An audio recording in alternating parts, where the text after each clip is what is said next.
Welcome back to African Unveiled. Kindly smash on the subscribe button. Episode 2, Cultist Shadows and the First Spark. They called them the Red Fong.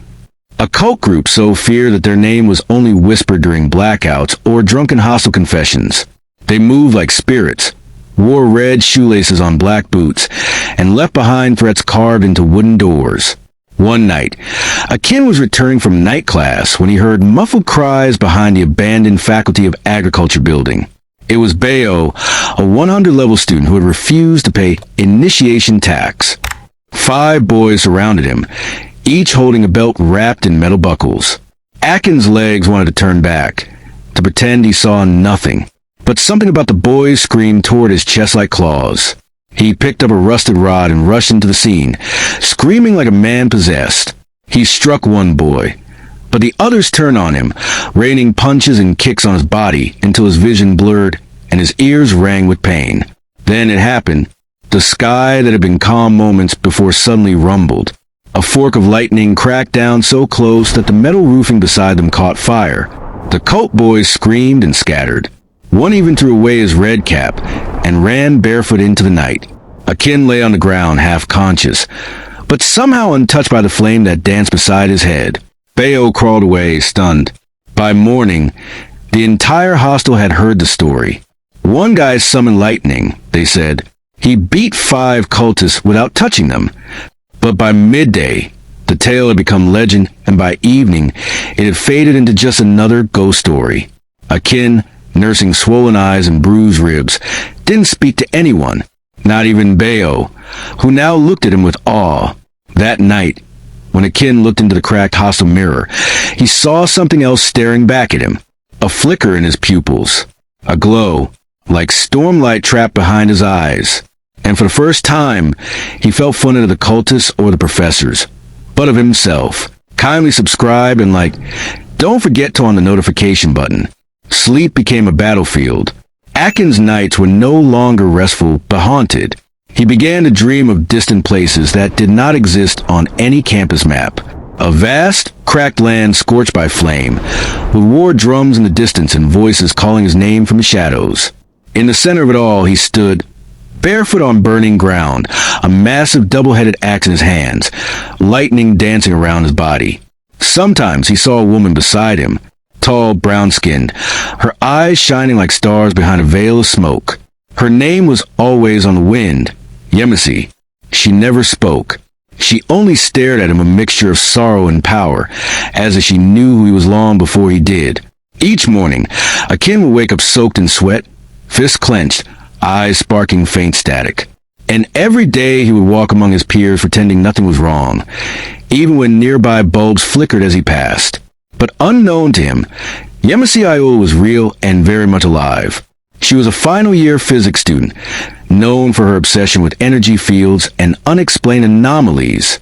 While most students wore jeans and loud wigs, Yemisi carried herself with the quiet dignity of priestess, her dreadlocks wrapped in scarves, her ears constantly filled with Yoruba folk chants and lo-fi beats.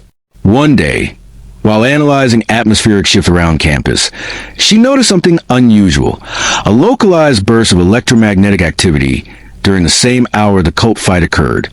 She began to dig, asking quiet questions in noisy hostels. The name Akin kept surfacing, always accompanied by a warning. That boy no normal. Curious and intuitive, Yemisi used her final year research project as an excuse to meet him. She approached Akin near the school mosque, holding a small recorder and a weathered data sheet. "I need your help with my study," she said, smiling. "You were there during the blackout last week, right?" But when their eyes met, the world paused. Akin felt the air tighten. The breeze stopped. Thunder rumbled in the distance. And for a split second, the girl from his dream stood right before him, not in smoke or storm, but in flesh. Her realness terrified him more than any nightmare ever could.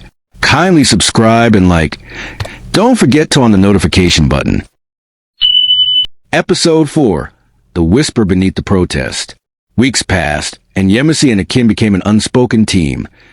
2 outliers drawn together by secrets the world wasn't ready to hear.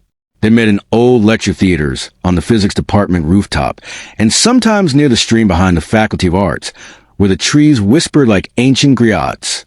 Yemisi had figured it out. Akin's body was responding to storm charges. But more than that, his emotions controlled the intensity. Rage brought lightning. Fear caused blackouts. Silence triggered surges. "You're not just reacting to storms," she told him once, her voice trembling. "You are one." Akin didn't fully believe her, but deep down, her words felt like keys turning inside locked chambers of his soul. Still, they agreed to keep it hidden. Too many forces would seek to exploit him, and those forces were already circling. Kinley smashed the subscribe button. Also like and share and on the notification button. The university was heating up. A tuition hike had sparked protests. Students, fed up with corruption, barricaded gates and stormed Senate building. Cult boys, some bought over by powerful men in suits, began attacking student leaders. One night, the protests turned bloody. Tear gas, rubber bullets, then live bullets. Akin was there. He watched a cultist corner a girl with a knife. He heard the girl scream, and something inside him snapped. His palm rose into the air, almost involuntarily. The clouds cracked open. Thunder boomed so violently that windows shattered. A bolt of white-hot lightning slammed into the steel gate behind the cultist, sending everyone into chaos. The girl escaped. The cultist ran. And Akin, once again, disappeared into the shadows. But this time, he had been seen. A blurred phone recording spread like wildfire the next morning. Guy Wei called thunder. The campus buzzed. Rumors turned into headlines. And before the day ended, men in black suits were already waiting at the vice-chancellor's office, holding files labeled Project Orunmila. Akin was no longer just a student. He had become a weapon. One the powerful wanted to use and the wise wanted to hide. And Yemisi? She disappeared that same night, leaving behind only a note in Akin's hostel locker. Episode 5, Whispers After Lightning. The campus hadn't slept since the night the lightning struck. Some said it was a miracle. Others swore it was juju. But everyone agreed on one thing. Someone among them had summoned the storm. Kindly smash the subscribe button, like, and share, and don't forget to on the notification button, so you could be updated of the next episode. At Akin's hostel, his room door had become a shrine of whispers. People knocked with bread and Fanta, pretending to greet him, but their eyes betrayed curiosity and fear.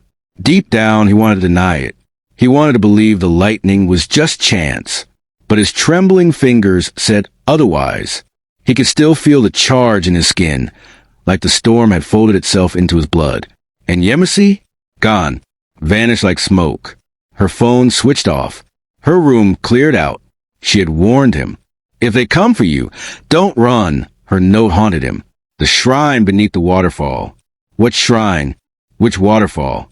All Akin had were questions, and now, strange eyes. He first noticed them during a student congress. Men in casual clothes, but their necks were stiff, their fingers restless, their eyes always scanning. Not lecturers, not students. One of them even approached Akin after the meeting. "You're very active for a physics student," he said with a smile that didn't reach his eyes. "Your name is Akin, right?" Akin nodded, heart drumming like a festival bata. The man said, touching Akin's shoulder. "Smart boy. Be careful what you involve yourself in. Thunder can be very political." That night, Akin packed his things and left the hostel. He couldn't sleep under watch. He began squatting with a classmate in the Department of Geology. Fizeo, a heavy snorer but trustworthy. Fizeo never asked questions, just offered space, food, and charge extension. And that's when Akin started searching. Searching for himself. For what he'd become. For who Yemisi truly was. For the waterfall. He began researching Yoruba mythology, sneaking into the anthropology library late at night. He found stories about Sango, the god of thunder, born mortal, wielding fire and lightning with his axe. He read about storms as signs, not accidents. He started mapping strange weather patterns around campus over the past 5 years. Lightning strikes with no rain. Power surges near the Senate building. He saw a pattern forming. And one thing stood out. Each time, Yemisi was present. "Who are you, Yemisi?" he whispered into the night air. But only silence answered, until a dream came. In the dream, he stood at the top of a hill. Wind howled. Rain slashed sideways. Before him, a woman dressed in white lace, her eyes glowing like molten silver, spoke in a voice older than thunder. "Omo Ayinla, your fire is waking. But fire without wisdom burns everything, even itself." He awoke sweating, chest pulsing with electric heat. The next morning, he found a folded piece of cloth at his bedside. Inside, a piece of coal glowing red and a note in Yemisi's handwriting. "Find the cave behind Ayinla Rock. The shrine is hidden in plain sight. Kindly smash the subscribe button, and share, and don't forget to on the notification button so you can be updated of the next episode.